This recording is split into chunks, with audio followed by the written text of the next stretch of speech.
things in the past, things yet unseen, wishes and dreams that are yet to come true.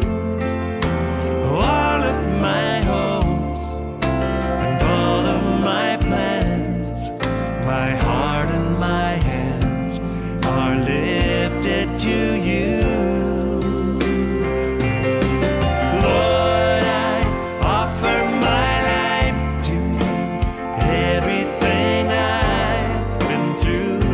Lord, use it for your glory.